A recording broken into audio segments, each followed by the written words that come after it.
Welcome to this lesson from The Joy of Botanical Drawing on drawing a rose. This is an advanced lesson in the book, and I'm going to take you through not only the steps to draw a rose, you can see the lesson here, but you get to watch a detailed 1-hour approximate video of me drawing the rose in all stages. So here we go. First thing you're going to want to do is get yourself a real rose and set it up. As you can see in my photograph, I'm working from a real rose, and I want you to work from a real rose as well. First, with your graphite pencil and a ruler for measuring, or any other device you might use to measure life size and accurate, you're going to want to do a light outline of your subject. You can see I make little tick marks when I'm measuring. And then, because this is such a complex subject, I first measured the center, sort of what's left of the bud part of the rose in the middle, kind of a cup shape.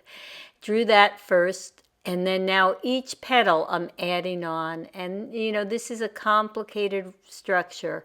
So one at a time, I kind of measure and draw each petal.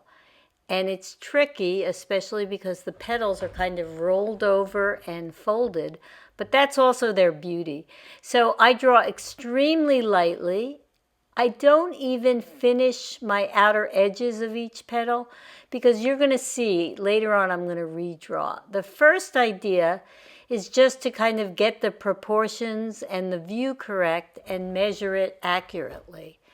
And quite lightly, because I'm going to erase a lot. You'll see that there's a lot of erasing that goes on as I work on this drawing. And I'm looking at my real rose as I draw, and you can see I had my ruler in my right hand. There it is, so that I can check my measurements as I go. Just because you measure something once doesn't mean you measured it accurately. So I try over and over and check my measurements. Now I took a piece of tracing paper and I put it over my finished drawing, because I want to show you how I add in cross contour lines so that I'm showing the direction each petal is rolling away or towards the subject or the light as it's hitting it. It's important to do this cross contour, because if you don't do this now, you won't realize how rounded those petals might be, how the surface contour varies. So I just do this pretty roughly just to help me understand. And as I'm drawing, I'm observing everything. Now I'm doing a small thumbnail sketch of my rose so I can give myself a map of my light source. You want to set up your light and look at your rose, and then decide on your shadow side where your highlights are going to be. Especially in the beginning, you want to keep those highlights, because you need to leave those the white of the paper in the beginning. So I'm showing as each petal overlaps. The overlaps are an important component of this kind of drawing too. What side is in shadow versus, lighter. So I'm indicating a bit of how my petals roll, but really I'm focusing on the darks and where I'm leaving the highlights, and just an overview of that. So there, it's just to let myself know where is my light source, where are those highlights. So here I'm circling the main highlights. So I remember to leave those in those spots. There you have it. That's what it sort of looks like when it's done. And you can see that by using those cross contour lines, it helps me understand how each petal is bending.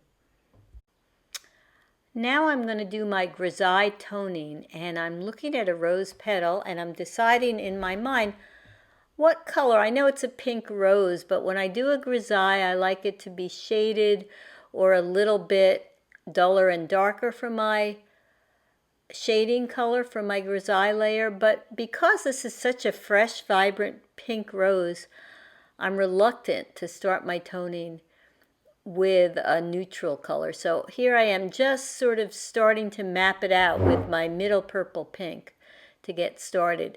And again, I'm focusing on the areas where I have overlaps and where the shadows come in. Just kind of mapping it out, because it's important in the beginning to know where you're going to mostly have your shadows and where you're going to leave your highlights. And the highlights are determined in part, yes, the direction the light is coming from. In this case, it's the upper left. But also the way each petal bends away from the light, and what's the highest point in those those sort of bended petals, because those highest points will be the lightest. So that's why the cross contour lines can be so helpful. And the cross contour lines also, by the way, follow the veination or the veining pattern that each petal has. And you can see again, I'm just sort of indicating my shading on my overlaps. So I know what's in front and what's behind, and I can, because I'm just using this pink, I feel pretty confident that it's pretty pale, and I'll be able to change it or adjust it or erase it or lighten it later. But you have to start somewhere, and you don't always start the same way. And each time your subject usually kind of gives you some clues as to the best way to approach it. But you can see how by adding the toning and using those cross contour a bit, you can start to see rolling or bending in petals, because you don't want them to look flat. You want them to really do nice rolls. My real petal on the right, you can see, has a nice bend to it. So what that means when your petal bends is you're going to have shading. It's going to be a darker tone, and then it's going to gradually, as it gets higher and higher, it's going to get lighter and lighter. And then as it goes away from the light, it's going to shade even, and start to get darker again. So your edges of your petals, the outer edges, are often toned a bit so that they give that concept of rolling. And that's key in drawing roses. And it's also so much fun. You want to do that. So I'm also occasionally I'm going in here and cleaning and fixing my outer edges but I try to not spend too, feel like I have to draw my outline of my rose perfect in the beginning, because I know that if I do that, I'm not going to get it right. I'm going to outline it and approximate the edges, and I may want to change them later. So it's better to wait and do that when you feel confident with it. And so I like to start where I'm shading, where there's more of shadows, and then I work out from there.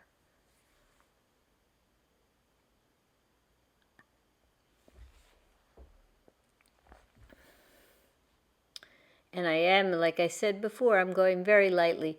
The more you look at your subject and you draw as you're looking, but keep it very light as I'm doing, you're really learning about your subject. You're studying it. You're really noticing details. You're adding in some things, but not everything in the beginning, because you're just kind of walking around it with your eye and your pencil and getting to know it and what you're going to want to show. But you kind of have to work all around that rose in the beginning, because if you were just to do one petal, it wouldn't quite work. So you want to kind of work all the way around it, as I'm doing here, and sort of get an overview of what that flower is going to look like and how I'm going to tone it, where. So the key things, again, that you want to show in the very beginning are the overlaps and the light source a little bit, just like I have here, so you can clearly see which petal is on top. And then, look, I'm checking my measurements, because I do feel like that petal on the right might be a little bigger than I want it. What I've doing now is I picked up a dark color, sort of a red violet, to add in a little darker toning over that pink. And you can see how that shows up. So I'm still drawing quite lightly, but with a slightly darker color. So I get the idea across that there are some areas that are really, really, really dark. Then it's going to go into lighter, brighter color in the pinks, and then it'll get really, really light in the highlight. So where I know it's going to be extremely dark, where there's a cast shadow from one petal to the next, those deep dark recessed areas on a flower, I'm mapping those in now with this red-violet color. So it's a little darker than the pink, because I could never, I would never get my pink dark enough. I would just be pressing harder and harder, and I don't want to be pressing harder and harder because I want to keep a lot of options open in the beginning. So I want to keep my drawing light, because then it's much easier to erase it and make adjustments. But yet here, by using first the pink and now the wine, I can get another level of shading, of values that are darker happening. So you can see how I'm doing that here, and at the same time I'm trying to map out a bit of the surface contour of each petal. So as they roll over, I'm going to shade them a little bit different. And I continue to, you can see how I use my pencil to sort of practice my drawing, but I don't actually do it. My pencil doesn't always touch down, but again, I'm doing more measuring here, checking to see if I've got my measurements correct. And then if I have any of those lines left over that I put down in the beginning, I can get rid of those too if I want to.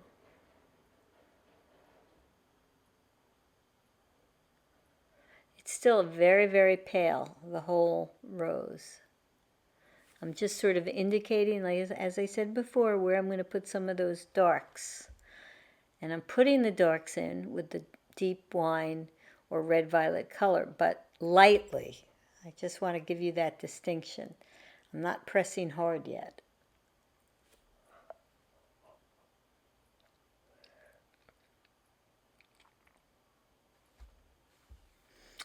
And sometimes I'm not going to say anything, just so you know. I'm going to let you watch my drawing. So if you're worried that what happened, there's no sound, you'll know why. I'm just letting you watch me draw for a bit, and I don't have to explain every little stroke I'm taking if it's something I've already explained.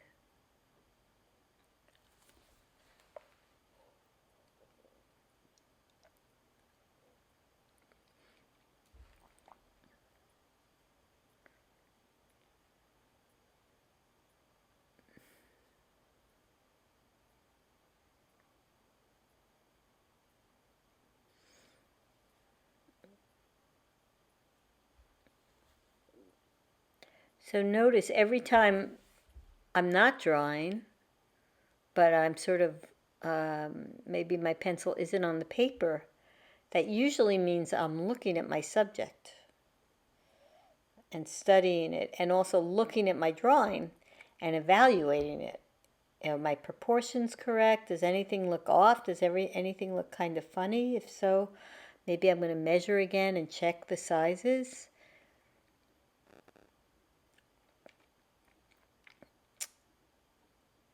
Here I'm mapping in the stem. I've decided, oh wait, I want to get that stem in now. Where does that come in? So I'm just lightly trying to decide where exactly that stem shows up. Now the stem has to appear like it's going towards the center of the rose, that's for sure.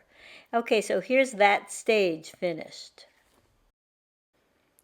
And you can clearly see the darker areas and then the pale pink and the cross contour lines. So now that I've got that drawing done and mapped out the petal, I'm going to add a layer. Right now I'm putting plain water on the inside center of my flower, kind of where the original bud was. And you can see it's wet, and I'm going to get now some watercolor pencil. You can see my palette right down at the bottom there, and I'm putting down some of the colors that I'm going to use. So I've got like a madder and a middle purple pink. One is a little more orangey and the other is a little more violet pink. And I think that those two mixed together are going to give me just the color I would like. And so I mix up some watercolor and test it somewhere. And now I can sort of start to add it in on top of that wet watercolor, gradating the color as I go. So sometimes I put down some color and then go back in with my wet water, you see, to spread it so that it gradates a bit. It's not the same value, so you can see the petals do start to bend again. The bending of the petals is what this whole painting, drawing, whatever you want to call it, is about. Okay, so here I'm wetting another petal. You know, I don't wet the whole flower at once because it will take me so long to do and will dry before I get to it that I would have to re-wet. So I do one or two at a time when it's something like this where I feel like I can paint in one petal at a time. Remembering that I'm going to have to leave wherever strong highlights are going to be. Those have to stay white or little bits of white. I leave my highlights bigger in the beginning, and as time goes on, I close in.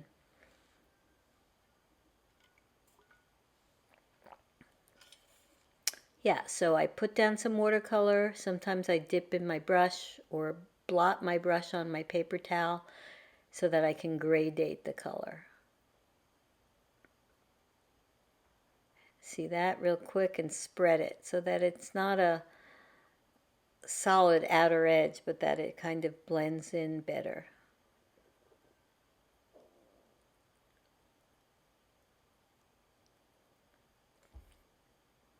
So the outer edges, as I mentioned before, are rolling over a little, so they have to have a little bit more shading.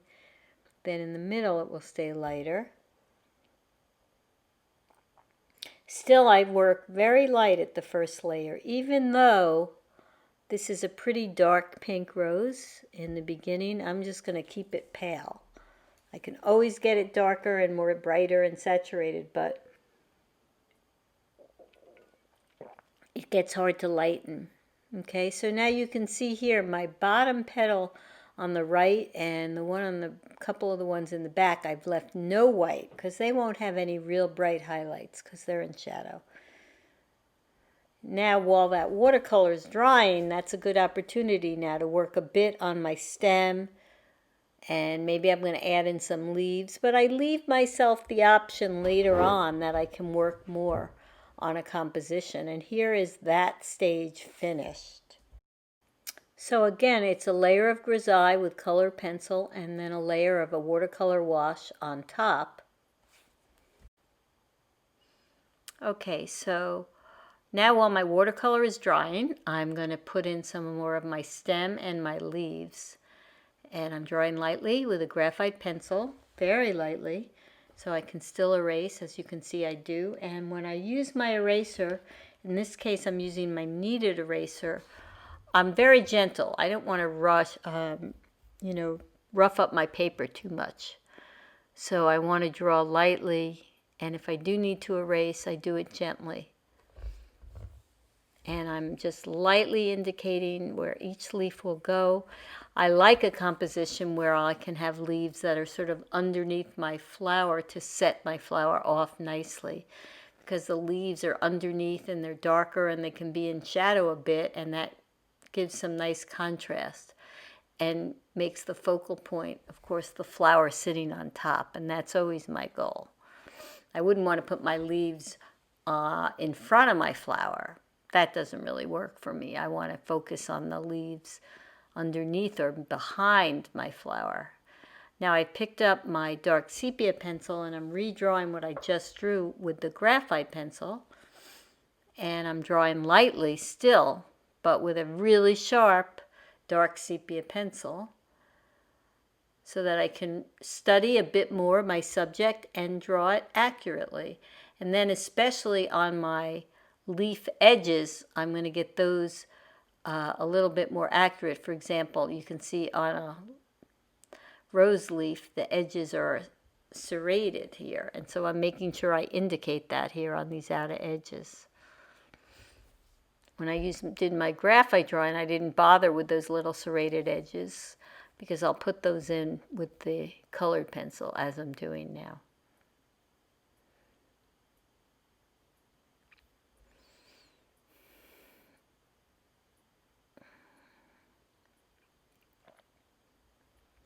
Measuring again, I want to get it just right.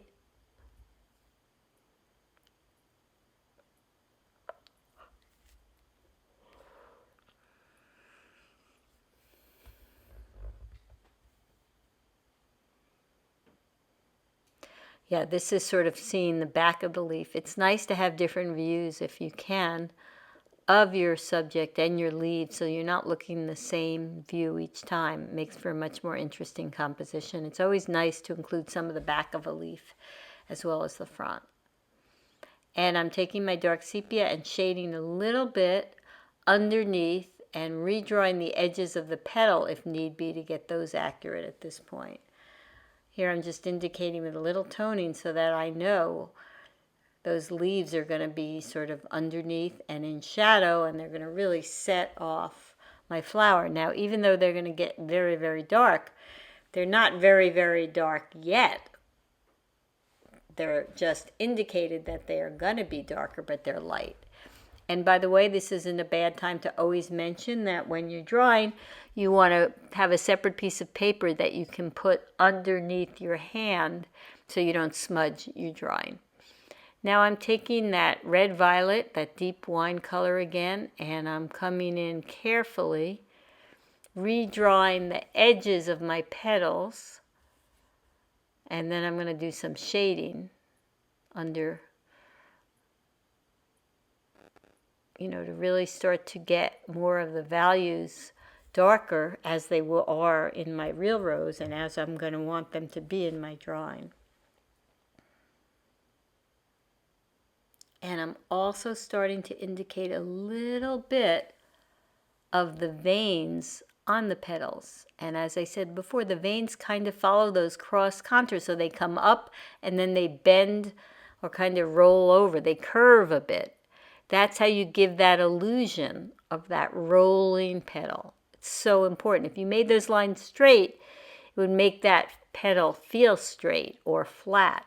And I wanted you to feel that the surface rolls and goes down and then up and rolls back around. And so there are a few ways to indicate that. One is by using these veining or cross contour edges that kind of curl or roll or bend. And the other is going to be using toning, shading, and leaving highlights and darker areas as the petals roll away.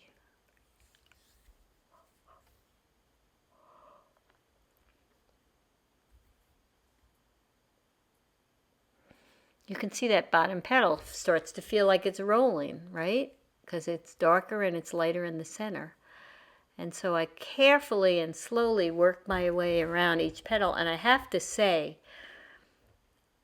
if you have a plan and you know what you're doing and you go slowly and you follow along by really studying your real flower and looking at those rolling edges and trying to convey that, there's nothing more fun to do. It's quite gratifying. But you got to do it slowly, and you have to have your steps kind of methodically outlined so that you know first you're going to do this and now you're going to focus on that. And you're going to do all this with the pressure of having a flower that is going to keep opening as you draw. So I didn't mention this in the beginning, but I should have. But you did see I took a photograph of my flower right at the start. Always take a couple of photographs of your flower, the view you want to do, and because it may start to open up as you're drawing it, and you're not going to want to keep redrawing it. So you can refer back if needed to that photograph if you get confused. The other thing it's good to do in that photograph is kind of set your light up as you want it and take a photograph of it in the correct light so you'll know where's your shadow side, where are your main highlights, things like that. Because what I was starting to say though, how I'm encouraging you to draw slowly and methodically and take your time, you're also rushing against the clock of time on that rose, because it may, especially right now as I'm doing this drawing and filming this video, it's very warm here. And so the temperatures are high and the flowers are opening quickly.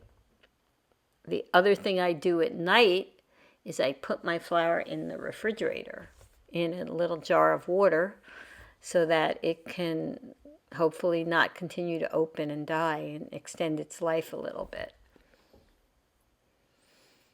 And that's why I like to get my drawing done and my grisaille toning done and that map I made of my surface contour, so that I'll have those to help me if my flower changes and I don't want to draw the changes.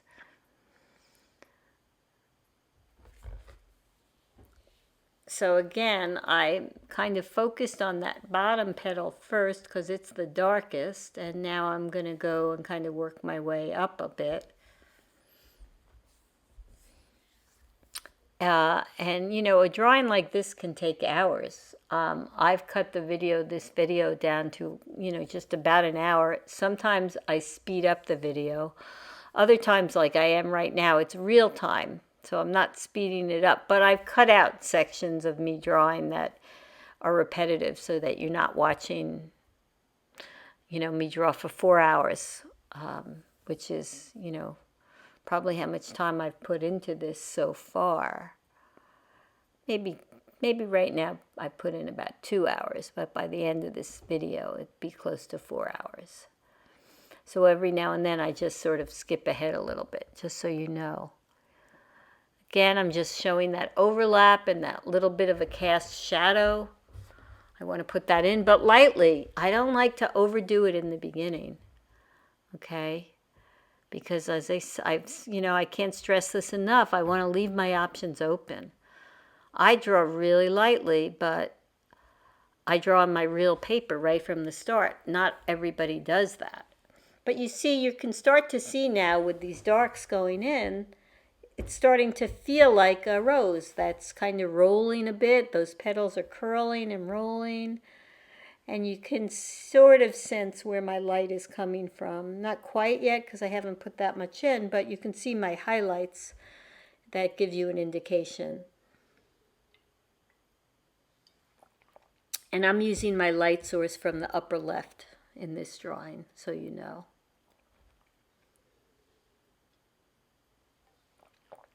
And that's what's fun about doing a rose, is that it's an opportunity to use dramatic light and good contrast and good shadows and show those rolling petals.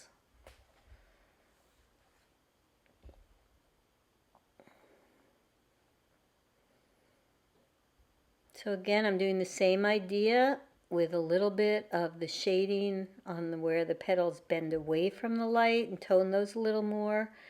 And then going in there and lightly indicating occasionally those the veins and how they kind of follow the cross contour on each petal. A little bit more shading.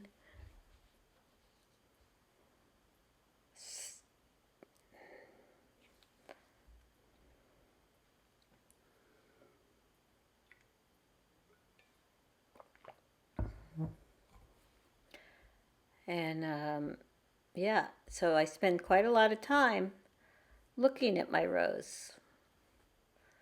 And now I'm putting down a new petal from, I kind of snuck it out of the back of my rose.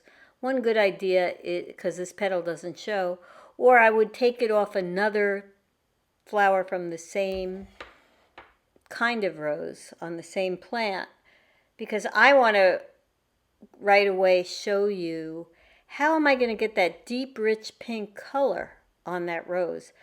I didn't want to spend the time at this point getting the whole flower to saturation for you to watch, because that would be hours. But I'm now showing you one petal, and in this case, after that layer of my watercolor wash, I'm going right in with stronger watercolor because I want to get that color saturated, and I want to get that really beautiful deep rich color of that real petal. And you see again here how I sort of spread the watercolor a little. Maybe I add a little water, but not too much, because I want to leave a highlight at the same time. But I love to do one petal. A, I love the way it looks on a drawing, but B, it's the great way to practice. How are you going to do that whole flower to saturation? Honestly, I could leave it like it is now. You might think it's finished. But my goal is to get that beautiful color of that rose, as well as show the shadow on the rose, the shading, the highlights, and the rolling petals. Your goal may just be to get a nice drawing of a rose, and that would be fine too. But I want to take it further here and show you, well, how am I going to get that saturated color? So I'm using the pinks, much darker here. My watercolors, again, I used to mix this color. I'm using middle purple pink and madder. You can see how I got a little edge there, and I dipped my brush in clean water and I clean that edge. So if you work pretty quickly, you can clean your messy edges, as I just did there.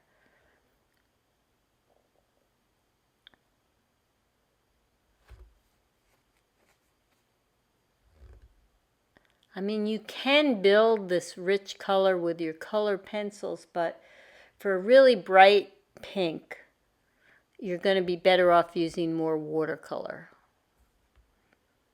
But I wanted to have my underdrawing first because, as I said, that flower is probably changing as we watch and speak, and I'm not going to have time to get it all done to saturation. So I've got the drawing pretty good that I can follow now. And I've got some photographs that I'll be able to look back on. Meanwhile, I want to get the color accurate, so that's why now I'm focusing on one petal. Now, I could have done a petal on the real rose up there, but I hate to work out my issues of what color and how dark and how I'm going to do it on my flower. I like to sort of do a petal first.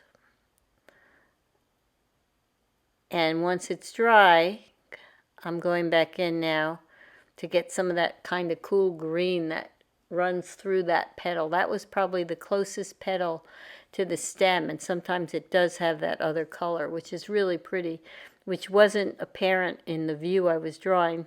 So since it wasn't there, I pulled it out just as something I could put here on the side of the drawing, and it's kind of adds to the composition as well. So I'm showing where the green comes in on that venation pattern.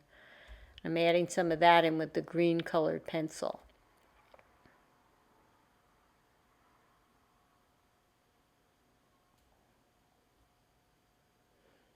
Again, a really sharp pencil, and I draw lightly.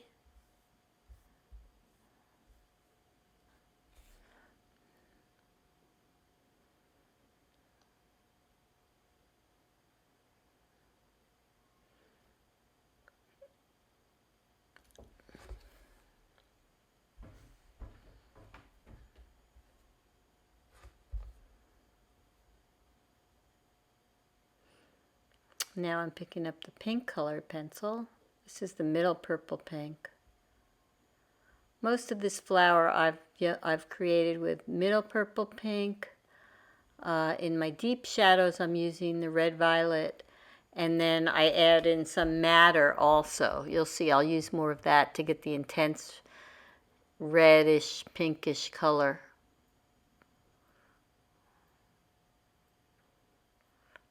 And there's my petal.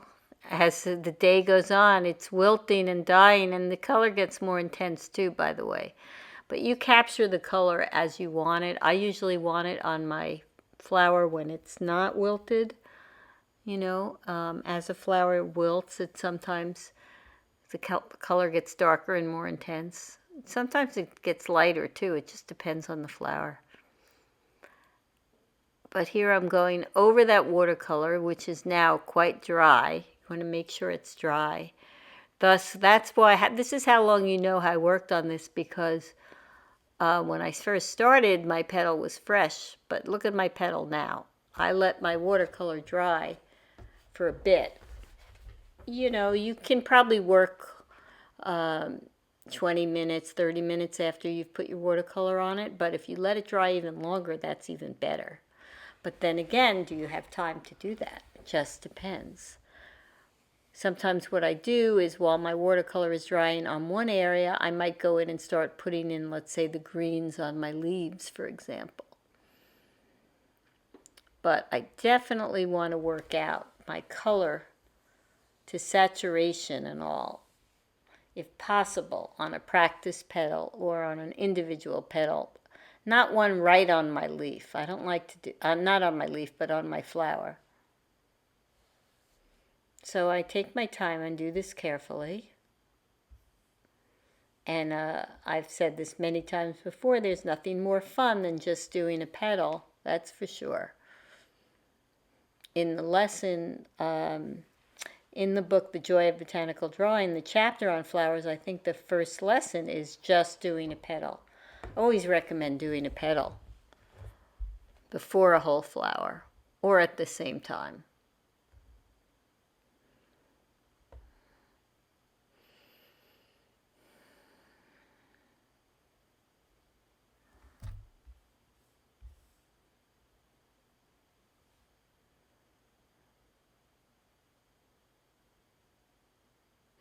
So now I'm using that madder, which is a deeper red. You can see it here on the edge, and that's how I get the nice shadowy area on a bright pink.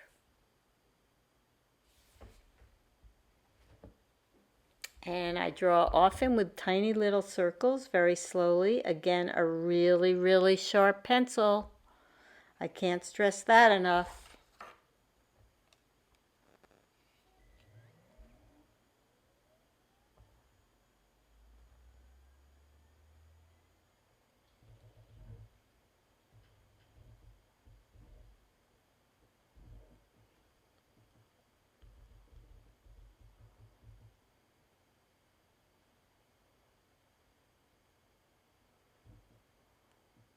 Now back with the wine for a slightly darker bit on the shadow.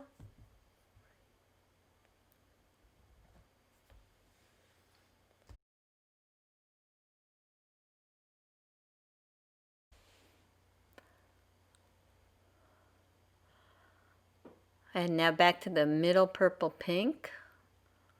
So you can see I sort of work my way between the different colors so that the tones and the colors blend seamlessly. And I'm darkening and pressing harder because I really want to get that pink really intense.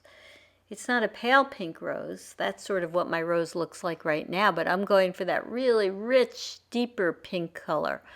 So this isn't a very challenging rose, because just drawing a rose is challenging.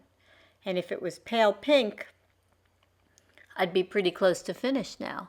But now I want to get it to that really strong, intense pink color. So that means I have to saturate more and more, but keep it still looking three-dimensional. And that's the kind of the secret to getting this right, is even though you get more and more darker on your pinks, they don't flatten out. That's the hard part. In the rose lesson in the book, it's a much paler color rose. And that's a great one to start. But if you want to go for a really intense colored flower, whether it's a rose or anything else, then you've got to get darker and darker still, but not lose that three-dimensional quality. So that's really what I'm trying to work on here. And you can see how, because I leave those light areas for the highlight, how, that it still will feel like it's a rolling petal. I mean, if you've done other lessons in the book on even a small tomato, or a pill, or any of the other subjects in the book, I'm always sort of building on the skills and doing that same thing of building your color and your values at the same time. And always mostly starting with that grisaille to kind of figure out your shadows and your highlights right from the start, and your drawing and your overlaps. So again, I'm just going to keep going here, back and forth between these different colors.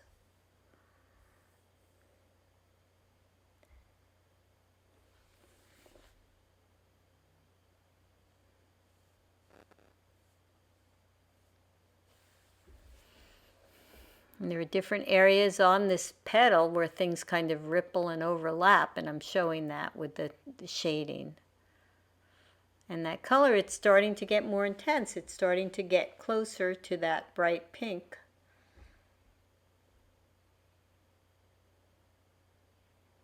With the exception that, again, I'm going to keep this petal looking alive and not all wilted like the one on the right. I could draw that, but that's not what I was going for here. And once I decide on my drawing, which is usually not the wilted petal or the wilting flower, although that can make a great subject. I'm not against that as a subject. But if I've chosen to draw my flower in a certain view, I have to make sure I get the drawing done, and then even though my flower is changing because its life can't last as long as it might take me to do the drawing. If I was doing a tiny little simple flat wildflower, sure, I could draw that quickly. But a rose like this, I mean, you could work days on this rose, no joke. Definitely. The rose itself. But the key is to get the drawing right in the beginning, because you can never fix your drawing. You have to get that right. And if you're a beginner, you don't want to start with a complete complex rose. You start with the rose bud, for example, and work your way up to it. But even if you're not feeling capable of drawing a complete open rose as I'm doing here on this one, you still might gain a lot by watching me explain and show you how I do the drawing. So here goes that little veining again on the petal itself, where I show the venation pattern. And often that breaks right through that highlight, so that that highlight doesn't look like an empty area, but just sort of a shimmering area.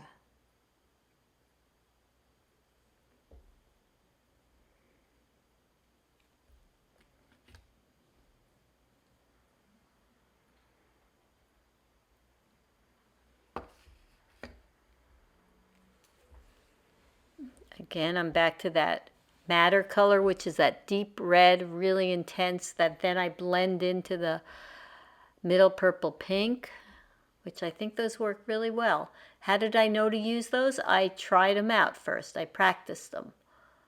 And I chose. I look at my real flower or my real petal, and I take my pencils and I match the color I want to use. And I practice it, and I blend them together.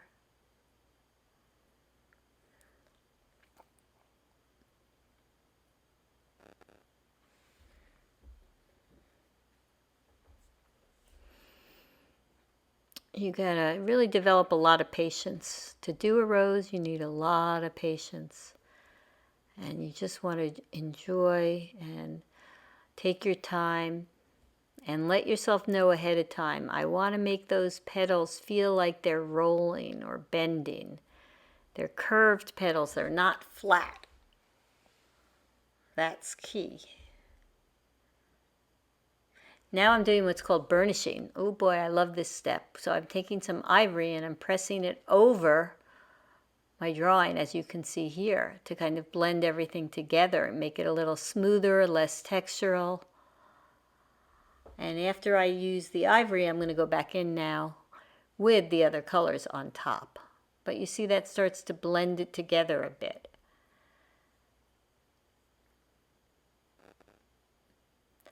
And I also want to add a bit of shading in the whitish areas on this petal. So I'm using an earth green, which has a little tone to it, to just make that part of the petal not feel flat either. And then back again with the ivory. And then, as I said, after I burnish, I go back in with some more of the intense color over it. So burnishing isn't the end, but it's towards the end of a drawing. I mean, you can go on for quite a long time with this technique. But now look at that petal. It's starting to feel pretty much like a dark pink petal, I hope. A bright, really bright, vibrant pink petal. That's my goal.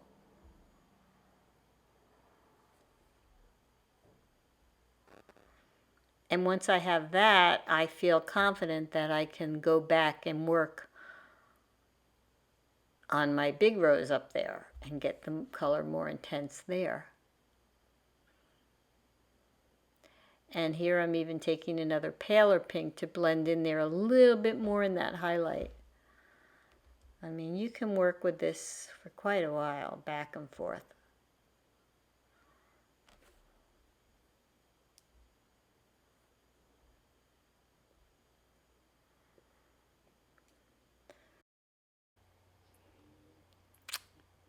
And now I'm picking out, all these are the colors I used in that petal.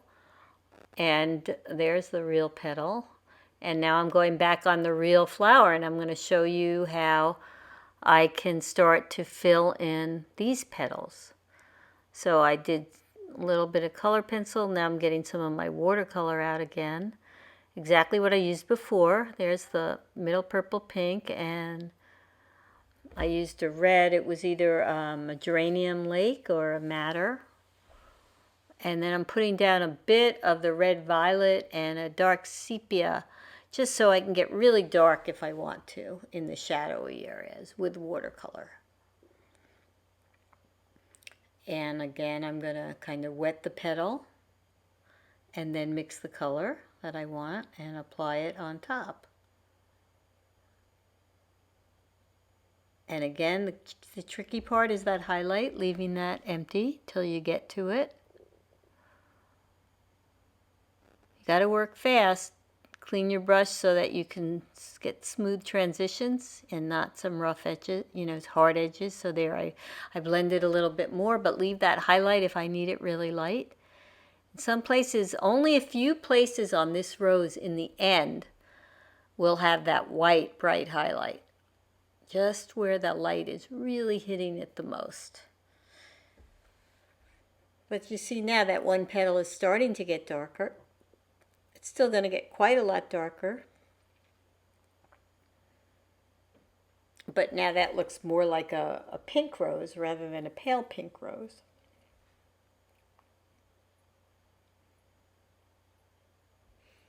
And even I'm getting some watercolor really, really dark for right in the shadowest, the darkest shadow area. Yeah, I can put some of that in.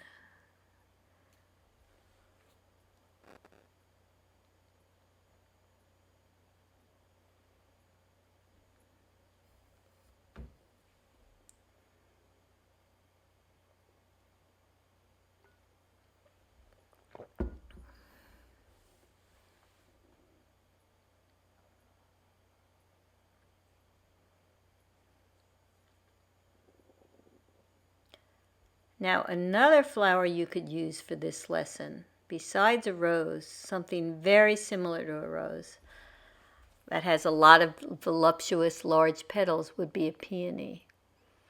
And that's another good subject. Yeah, so now I'm going to move on. I'm wetting another petal, or the second half of this same petal, because this is the same petal, but it's sort of the folded over area of it. So I'm getting it wet. So it's nice kind of at this stage, one petal at a time. I wet it a bit if needed, and then I'll go in and get my color, my watercolor. So I'm putting down a little bit more so I can be ready for this next petal. I blend it, mix those colors together so I get it just like I want it.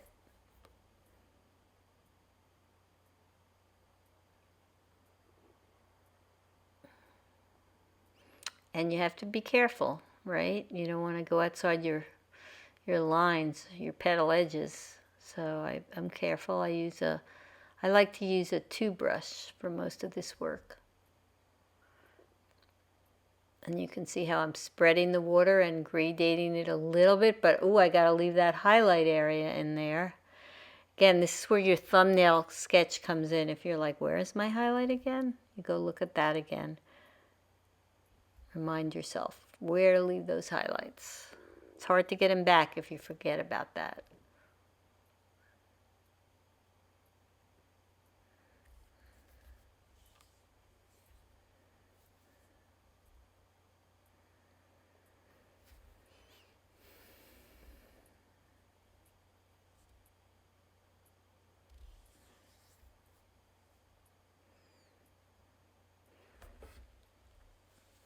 And I don't necessarily get my petals to completion at this stage, but you know, let's say the first layer of wash and pencil got me to 20%. You know, now I'll be at like 60% of saturation of where I want to be. You know, when I finish this round of the petals with the darker pink, and then I'll still go back and more. I always like to work on the petals that are going to be the most in shadow and darkest kind of early on. So this petal here that I'm putting water on right now, that's going to be my darkest petal. So it's not going to have any white highlight on it because it's way back and it's in shadow. So that's a good one to get done first. And then because you know, you want to make sure you leave enough time to get the lighter petals as light as they need be, and the darker petals as dark as they need be. And it's easier to go back in and darken than lighten. You can lighten a little, but it's hard. So here you can see how I'm filling that one in, leaving a little lighter highlight, but I think in the end I'll probably make that highlight not so light, but it's hard to get it back, so I leave extra highlights in the beginning and then I remove them as time goes on. And I want to get the dark areas in this petal. I can do them with color pencil and I can do them in watercolor.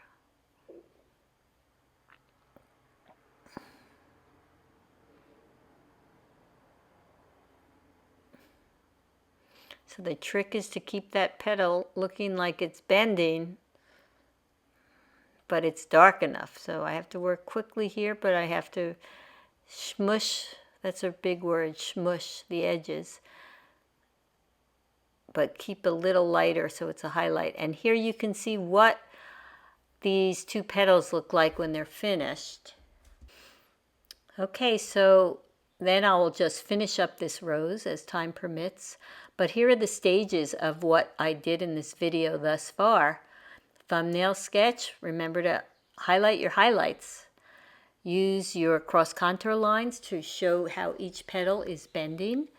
And then I start my grisaille technique on top of my light pencil drawing. A layer of watercolor wash, remember, leave those highlights, the white of the paper. Then go back in once that watercolor dries with some more colored pencil. Get your shadows started. Use some of the veining on each petal to highlight and show how they roll those petals. Then I practice on one petal to get really good saturated color. And then once I understand that, I start to put that in on the completed flower. So I invite you to enjoy this lesson, take your time. Don't forget to smell the roses. Mine smelled incredibly beautiful during this lesson. And have fun.